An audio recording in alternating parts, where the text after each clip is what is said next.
Salam sejahtera murid-murid. Jadi pada hari ini kita bersambung dengan topik yang terakhir pada minggu ini, iaitu topik ke-19 berkaitan dengan peranan kabinet kita yang pertama.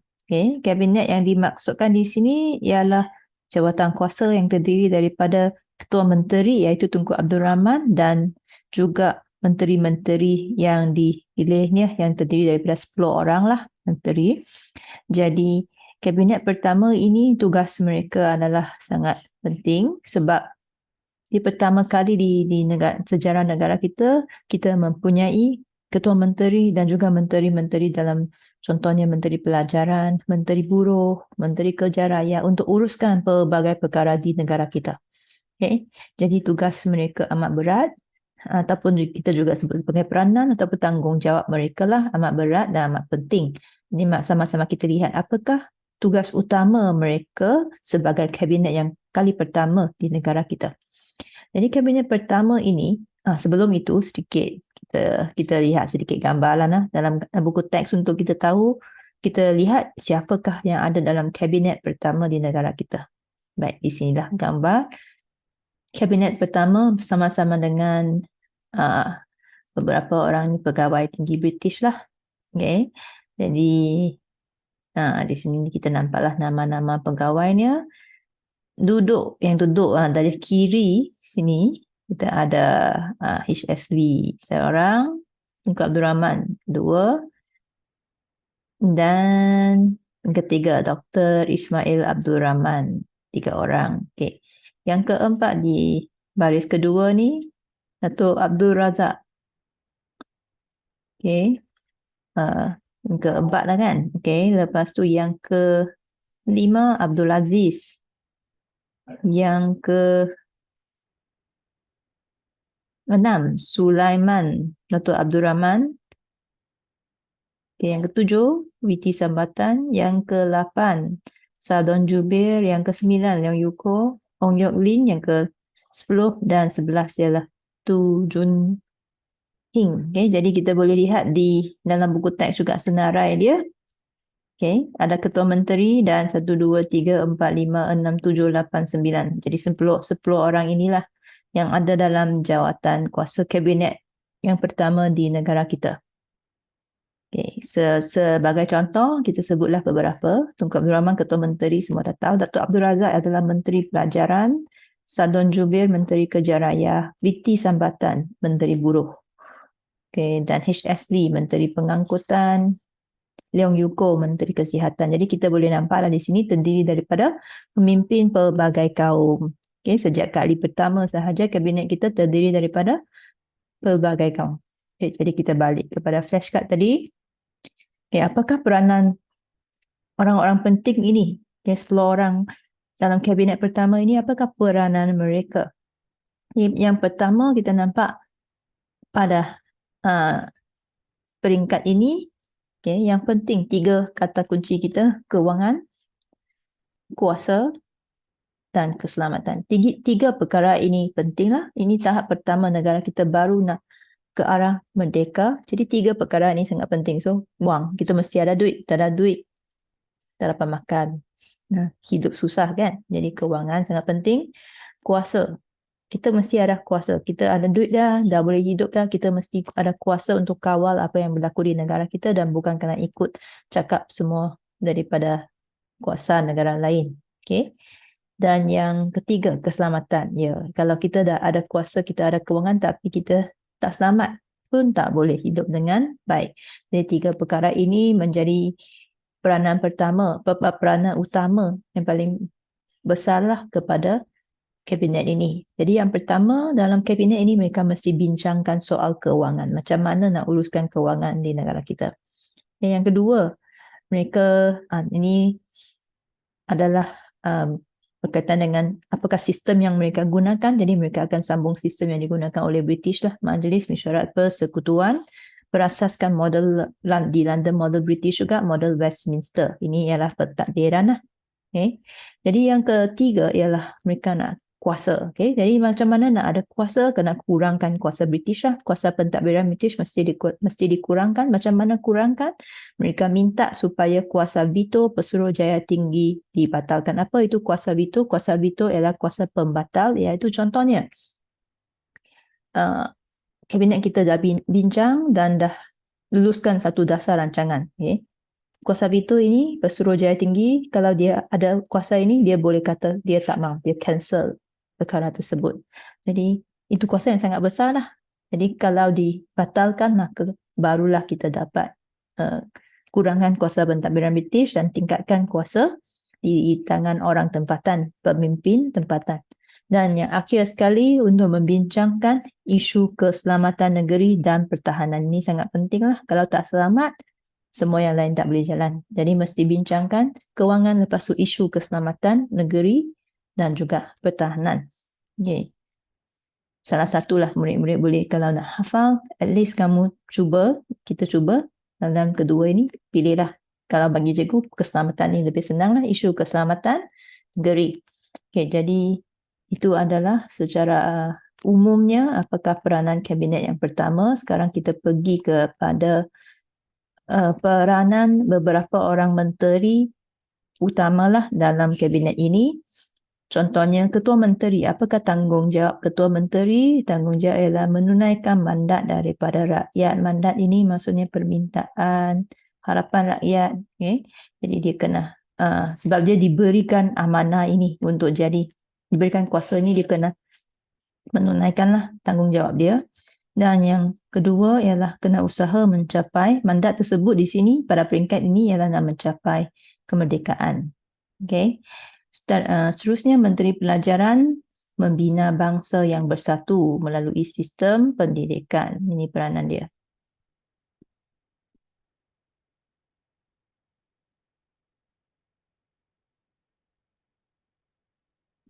Seterusnya, Tun Witi Sambatan sebagai Menteri Buruh, dia ialah, tujuan dia ialah, kerja utama peranan dia ialah menjadikan perkhidmatan awam bercorak tempatan. Maksudnya dalam kerajaan, dia nak bagi sistem di dalam perkhidmatan awam ini sesuai dengan orang di sinilah. Okay. Contohnya perkhidmatan awam mungkin di Jabatan Tanah, di Jabatan Immigration, semua ni adalah perkhidmatan awam lah. Dia perlu cuba bagi keadaan bekerja, budaya bekerja jadi dengan sesuai dengan orang di sini. Dan kemudiannya di dalam perkhidmatan awam dia nak tambahkan orang tempatan di dalam lah. Jadi untuk tambahkan dia perlu kurangkan pegawai Eropah lah. Pegawai Eropah perlu perlu letak jawatan ataupun dipindah, okay, ataupun pesarahkan. Okay. Jadi dalam MCS lah, MCS ini ialah perkhidmatan awam lah. Maksudnya yang kerja dengan kerajaan lah, MCS. Tapi bukan secara besar-besaran dia kurangkan lah. Dia kurangkan secara berperingkat. Mungkin 10 orang, okay, kemudian 20, sambung dengan yang selebihnya lah. Okay. Yang Yuko pula sebagai Menteri Kesihatan, dia bertanggungjawab untuk menjalankan rancangan dengan meningkatkan mutu perkhidmatan perubatan. Ini tujuan kerja dia. Peranan dia meningkatkan mutu perkhidmatan perubatan dan kesihatan secepat mungkinlah dalam tempoh negara menuju kerajaan sendiri. Okay. Jadi itu adalah secara ringkasnya tentang topik kabinet pertama di negara kita, peranan mereka. Okay, jadi kita pergi kepada latihan. Maaf selalu di bahagian rujukan. Kita balik kepada soalan dia. Betul di sini. Okay. Soalan dia, namakan 2 orang pemimpin yang menganggotai kabinet pertama Persekutuan Tanah Melayu. Paling senang. Kita ingatlah ada 2 orang Perdana Menteri negara kita, Tunku Abdul Rahman dan Datuk Abdul Razak. Ataupun Tun Abdul Razak pun tak apalah. Asalkan dia ada namanya, okay, boleh dapat dah Abdul Razak. Jadi seterusnya, Nyatakan peranan jawatan berikut. Kita lihat dua markah sahaja, tetapi kita cubalah beri dua isi. Setiap satu ketua menteri apakah tugas dia?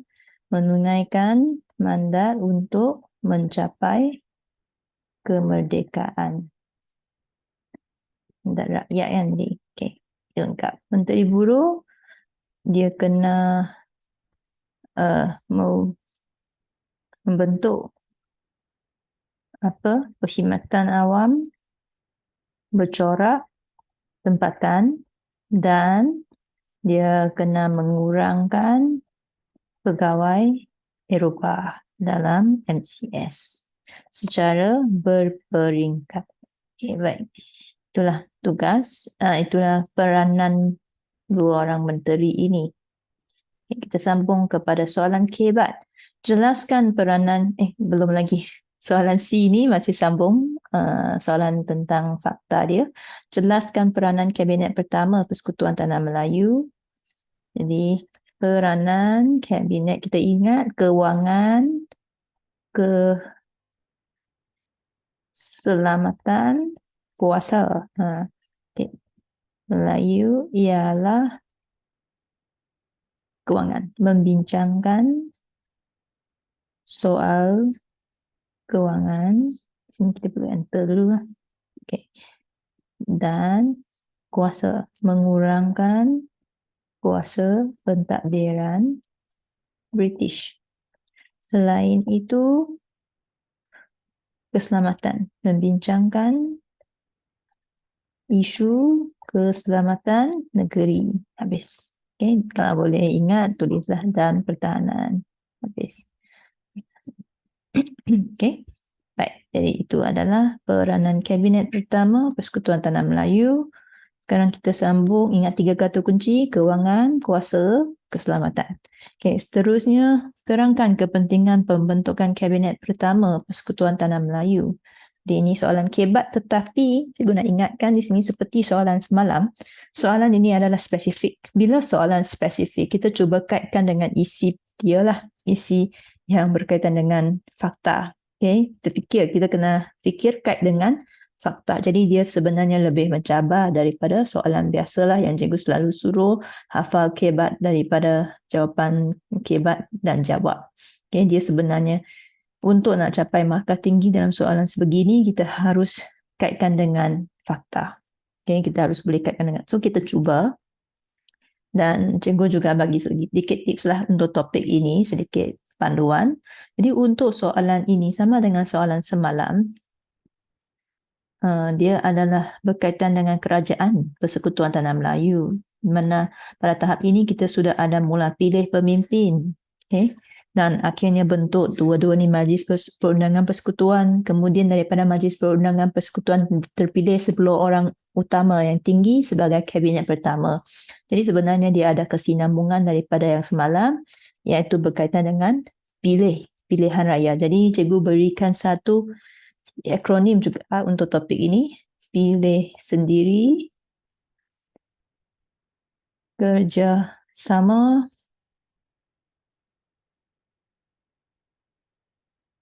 kaum. Okay. Jadi kita nampak di sini, dalam topik ini kita nampak kedua-duanya, kita nampak pada peringkat ini yang penting ialah pilihan raya, kerajaan sendiri dan juga kerjasama antara kaum yang kita nampaklah dalam proses ini. Ya, terutamanya nanti tadi kita lihat kan dalam kabinet pertama ada pelbagai kaum. Jadi mestinya kita boleh tulis pemimpin pelbagai kaum dapat bekerjasama, memupuk perpaduan, mengeratkan hubungan antara kaum. Jadi mesti semua ini boleh diterimalah sebagai jawapan dia. Okay, jadi kepentingan pembentukan kabinet pertama PTM ialah rakyat memilih pemimpin sendiri untuk membentuk pemimpin untuk membentuk kerajaan. Sebab dia adalah kejayaan menunjukkan kita sudah mula pilih pemimpin sendiri untuk membentuk kerajaan dengan adanya kabinet, ada ketua menteri dan menteri-menteri untuk uruskan negara. Okay, jadi sekiranya nak Nah, huraikan bolehlah hari ini kerana kabinet terdiri daripada pemimpin yang dipilih melalui pilihan raya untuk pemimpin tempatan. So kita highlight di sini tempatan, orang tempatan untuk mengetuai pentadbiran negara. Oleh itu, jadi short lah, oleh itu kita boleh sebut ini adalah langkah penting ke arah berkerajaan. Dan nampak kan, kita sudah boleh berkerajaan sendiri. Okay, jadi short pula C. Okay, C di sini. Contohnya, ketua menteri ialah kabinet diketuai oleh rakyat tempatan, iaitu Tunku Abdul Rahman yang dipilih melalui pilihan raya.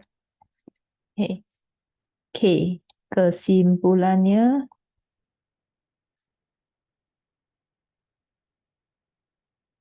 kabinet pertama merupakan kejayaan ke arah membentuk kerajaan sendiri dan memupuk kerjasama pemimpin pelbagai kaum. Jadi macam itulah. Kita ingatlah bila kita nampak topik macam ini, kalau kita tulis jawapan sebegini, dia lebih mantap, lebih selamat lah. Tapi sekiranya murid-murid tak ada langsung, memang blank semasa peperiksaan, jangan risau. Cuba kaitkan balik dengan pilih pemimpin sendiri. Okay? Mungkin satu isi kamu ingat, pilih pemimpin sendiri. Lepas tu tak ingat, tak apa. Kamu sambunglah dengan yang kebat kesan. Jadi kamu boleh sambunglah. Okay, contohnya, kepentingan pembentukan kabinet pertama ialah rakyat memilih pemimpin untuk membentuk kerajaan. Kesannya politik negara stabil dan negara aman. Okay, selain itu, negara aman dapat meningkatkan imej negara sebagai negara berdaulat. Sebuah negara maju, mungkin belum berdaulat kan dekat ni, sebagai negara maju. Dan contohnya lah, menarik kedatangan pelabur asing. Yang ini dia sebenarnya cikgu tak sarankan nak tulis ini, tetapi kalau dalam keadaan terdesak, memang tak ada poin langsung dalam otak, tulislah ini. Sebab kadang-kadang dia lihatlah penyemak itu, dia akan lihat dia sebenarnya ada berkaitan sedikit. Contohnya politik memang ada kaitan lah, sebab kabinet ini adalah berkaitan dengan kuasa, berkaitan dengan politik negara. Jadi kalau betul-betul pemimpin dipilih oleh rakyat dan rakyat sokong kerajaan, jadi dia politik negara stabil lah. Kalau kita ikut logik sebegini, bolehlah diterima jawapan tersebut, walaupun mungkin perkaitan itu taklah dijelaskan dengan sebaik-baiknya. Okay? Jadi tak apa pun kita cuba. Okay? Jadi, tapi seperti yang cikgu kata, inilah jawapan yang lebih baiklah dalam cadangan, dalam yang dicadang dalam inilah cara jawab yang lebih baiklah di sini. Okay? Jadi tapi ini yang bawah sini, ini adalah alternatif dia lah. Kalau tak ada, memang tak ada dapat difikir apa-apa jawapan, jangan tinggalkan kosong, tulis juga, jangan tak tulis. Kadang-kadang rezeki kan, jadi kita cuba juga. Baik, jadi dengan itu kita tamatkan sesi pada hari ini. Sekian, terima kasih.